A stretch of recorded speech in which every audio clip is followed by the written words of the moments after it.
আসসালামু আলাইকুম। আমার একটি ভাবনা আপনাদের সাথে শেয়ার করার জন্য আজকে আসলাম। যে দেখুন না, একটা বিষয় কি লক্ষ্য করেছেন যে গত বছরের 5ই আগস্ট অবৈধভাবে ইউনূস বাংলাদেশের রাষ্ট্র ক্ষমতা দখলের পর থেকে ভারত বিরোধিতা কিন্তু তুঙ্গে। হ্যাঁ, বাংলাদেশের একটা অংশের জনগণের ভেতর ভারত বিরোধিতা ছিল, কিন্তু এই গত বছরের 5ই আগস্ট মেটিকুলাস ডিজাইনের মাধ্যমে রেজিম চেঞ্জ হওয়ার পর থেকে কিন্তু সেই ভারত বিরোধিতাটা বহু অংশে বেড়ে গিয়েছে। এর পিছনে কি কারণ আছে? দেখুন, এখন কিন্তু রাষ্ট্র ক্ষমতায় যারা আছে, সেই রাষ্ট্র ক্ষমতায় থাকা উপদেষ্টাগণও ভারত বিরোধিতা কথাবার্তা বলছে এবং ভারত সম্পর্কে বিভিন্ন নেতিবাচক কথা বলছে। গত কিছুদিন আগে আমাদের অবৈধ সরকারের স্বরাষ্ট্র উপদেষ্টা বলেছেন যে পার্বত্য চট্টগ্রামে যে সংঘাত হলো, সেই সংঘাতের পিছনে কিন্তু ভারতকে তিনি দায়ী করেছেন। এবং বিভিন্ন উপদেষ্টাগণ বিভিন্ন সময় ভারত বিরোধী কথাবার্তা জারি রেখেছেন। এর পিছনে কারণ কি? দেখুন, বাংলাদেশের রাষ্ট্র ক্ষমতায় যারা রয়েছেন তাদের অধিকাংশ কি, তারা সবাই খুবই ক্ষমতালোভী এবং সম্পদলোভী ব্যক্তিগণ বাংলাদেশের রাষ্ট্র ক্ষমতায় রয়েছেন।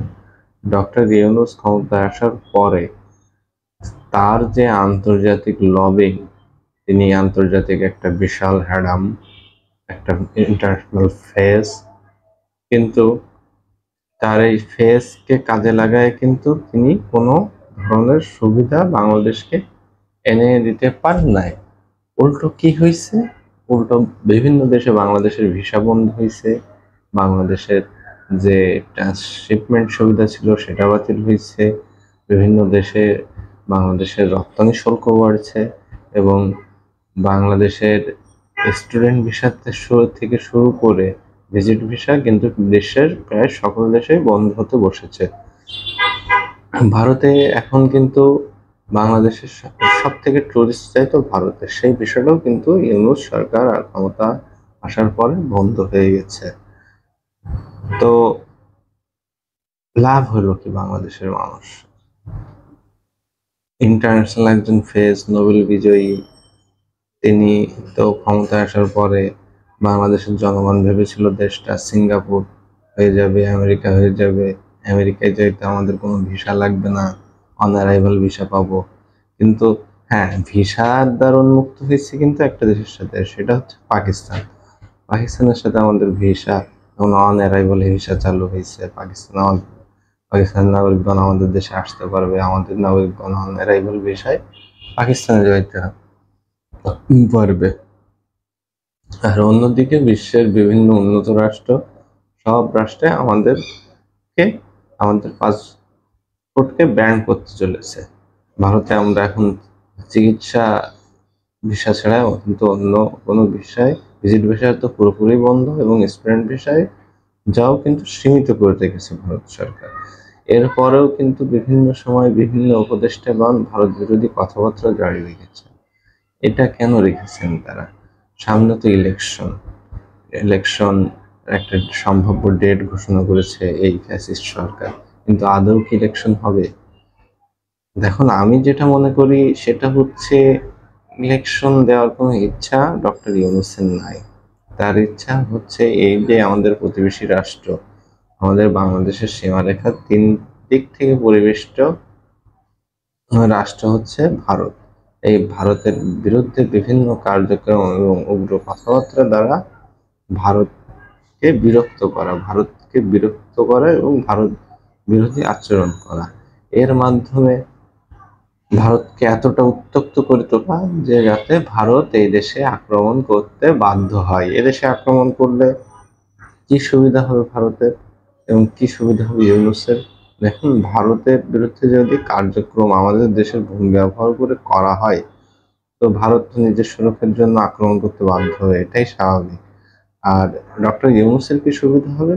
ডক্টর ইউনূসের যে মিত্র শক্তি আছে এই যুদ্ধাবস্থা এই যুদ্ধাবস্থা দেখিয়ে সে মিত্র শক্তির সাথে বিভিন্ন ধরনের গোপন চুক্তি করে ফেলবে। অলরেডি কিন্তু আমেরিকার সাথে বাংলাদেশের স্বার্থবিরোধী অনেকগুলো চুক্তি ডক্টর ইউনূস করেছে, যা কিন্তু প্রকাশ্যে আসে নাই, যা আমরা কিন্তু জানি না কি ধরনের চুক্তি করেছে। উল্টো দিকে যে এতদিনে যে ভারত বিরোধিতা করে আসছে এবং বলে আসছে যে শেখ হাসিনা এবং আওয়ামী লীগ সরকার অতীতে যেই সব চুক্তি করেছে সেগুলো সব বাংলাদেশ বিরোধী চুক্তি এবং ভারত সেসব চুক্তি দ্বারা লাভবান হয়েছে। কিন্তু এমন একটা চুক্তিও কিন্তু এই অবৈধ ফ্যাসিস্ট সরকার প্রকাশ করতে পারে নাই জাতির সামনে যে শেখ হাসিনা বাংলাদেশের স্বার্থ বিরোধী কোনো চুক্তি করে গেছে ভারতের সাথে। উল্টো কি হয়েছে, ট্রান্সশিপমেন্ট যে সুবিধায় ভারতের বন্দর ব্যবহার করে বাংলাদেশ বিভিন্ন দেশে মালামাল রপ্তানি করতে পারতো, তাদের এইসব উল্টে পাল্টা কথাবার্তার জন্য ভারত কিন্তু সেই ট্রান্সশিপমেন্ট সুবিধা বাতিল করে দিয়েছে অলরেডি। তো ডক্টর ইউনূসের মূল উদ্দেশ্যই হচ্ছে বাংলাদেশকে একটা ব্যর্থ রাষ্ট্র হিসাবে পরিণত করা এবং ব্যর্থ রাষ্ট্র প্রমাণ করার এই প্রক্রিয়ার মাধ্যমে তার ক্ষমতা দীর্ঘস্থায়ী করা। তারা যতই বলুক নির্বাচন কিন্তু তারা দিবে না, দেওয়ার কোনো লক্ষণ নাই। এবং এর মাধ্যমে বাংলাদেশে যদি একটা যুদ্ধাবস্থা তৈরি হয় তাহলে তার এই যে বিদেশি পশ্চিমা মিত্র শক্তি তারা বিভিন্নভাবে লাভবান হবে এবং তারা বাংলাদেশের ভূমি কিন্তু ব্যবহার করতে পারবে। অলরেডি কিন্তু তারা বিভিন্ন গোপন চুক্তির মাধ্যমে বাংলাদেশের ভূমি ব্যবহার করা শুরু করে দিয়েছে। আর ভারতকে ঠেকানোর অজুহাতে তার মিত্র বাহিনী, ইউনূসের মিত্র বাহিনী বলে পরিচিত আমেরিকান সেনাদের সে বাংলাদেশে সমাবেশ ঘটাবে, অলরেডি সমাবেশ ঘটিয়েছে এবং সেটা বিপুল পরিমাণে ঘটাবে পরবর্তীতে, এবং পাকিস্তানও বাংলাদেশের ভূমি ব্যবহার করবে। তা এটার মাধ্যমে বাংলাদেশ কিভাবে লাভবান হবে? বাংলাদেশের আর কোনো লাভবান হওয়ার সম্ভাবনা দেখি না, উল্টো বাংলাদেশ কিন্তু বিভিন্নভাবে ক্ষতিগ্রস্ত হচ্ছে। ভারতের বিরোধী কথা, এই যে কিছুদিন আগে স্বরাষ্ট্র উপদেষ্টা যে কথা বলেছেন এবং ইউনূস মার্কিন যুক্তরাষ্ট্রে জাতিসংঘের সফরে গিয়ে যে কথা ভারত বিরোধী কথাবার্তা বলে এসেছেন, তার পরিপ্রেক্ষিতে কিন্তু ভারতের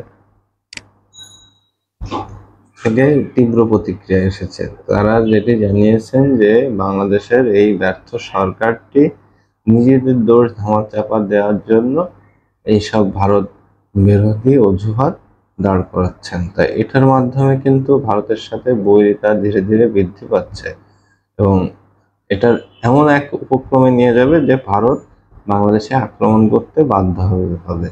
ভারত যদি বাংলাদেশে আক্রমণ করে, যতদিন ইউনূস ভাবছে যে হয়তো বাংলাদেশ সেনাবাহিনী ভারতকে ঠেকিয়ে রাখবে কিছুদিন, এই সুযোগে হচ্ছে তার বন্ধু মার্কিন যুক্তরাষ্ট্র কিছু অস্ত্র ব্যবসা করে নেবে, তাই এটা কিন্তু সম্ভব হবে না। উল্টো ইউনূস কিন্তু পালাই যাবে এবং বাংলাদেশকে বাঘের মুখে ফেলে দিয়ে যাবে এর মাধ্যমে। আর জামাত, বিএনপি সহ এনসিপি যারা ইউনূসের এই যে নির্বাচন নামের যে মোলা দেখে ঝুলে আছে, আর জামাত এনসিপি মোলা দেখে ঝুলে নাই, ঝুলে আছে বিএনপি ইউনূসের এই নির্বাচন নামক মোলা দেখে ঝুলে আছে যে ইউনূস ইলেকশন দেবে এবং রাষ্ট্র ক্ষমতা তাদের হাতে দিয়ে যাবে। এটা কিন্তু সম্ভব হবে না। ইউনূস চাচ্ছে তার ক্ষমতা যেভাবেই হোক দীর্ঘস্থায়ী করা যায়। মাঝে তার ক্ষমতা একেবারেই নড়বড়ে হয়ে গেছিল, যার কারণে এখন তার পাটা বিএনপির কাঁধে রেখেছে এবং ক্ষমতা যতটুকু দীর্ঘস্থায়ী করা যায়। এই ফেব্রুয়ারির আগে কিন্তু দেশের পরিস্থিতি এমন একটা পর্যায়ে চলে যাবে যে বিএনপির তখন আর কিছু করার থাকবে না এবং বিএনপির জনসমর্থন কিন্তু অলরেডি নাই হওয়ার পথে। আর যদি ইউনূসের উপরে বিএনপি বিশ্বাস রাখে এবং ইউনূসের কথার উপর বিশ্বাস রাখে যে ইউনূস নির্বাচন দিয়ে যাবে, তাহলে বিএনপি বোকার স্বর্গে বাস করছে, এরকম কিছু হবে না। উল্টো বিএনপির যে জনসমর্থন ছিল যতটুকু অবশিষ্ট আছে এখনো, সেটাও আর থাকবে না।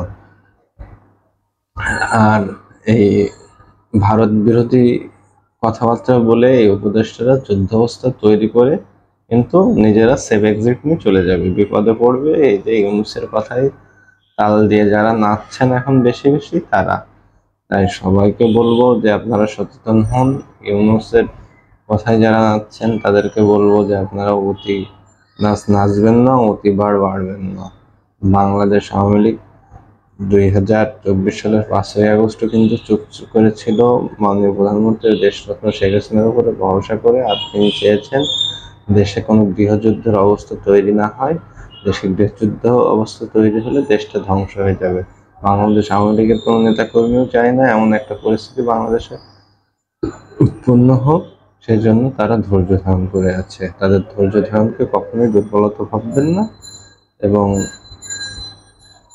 তাদের উপর যে নির্যাতন, অত্যাচার, নিপীড়ন চালাচ্ছেন সেগুলো বন্ধ করুন। আর প্রশাসনকেও বলবো, আপনারা আপনাদের যে 3300 সহকর্মীকে হত্যা করা হয়েছে, বিশেষ করে পুলিশ প্রশাসনের, আপনারা তো তাদের বিচার চাইতে পারলেন না, আজ পর্যন্ত একটা মামলা করতে পারলেন না। উল্টো আপনারা বিভিন্ন অবৈধ গ্রেপ্তারের নামে আওয়ামী লীগের নেতা কর্মীদের হয়রানি করে আসছেন। এটা বন্ধ করুন। সবাই ভালো থাকবেন। জয় বাংলা, জয় বঙ্গবন্ধু।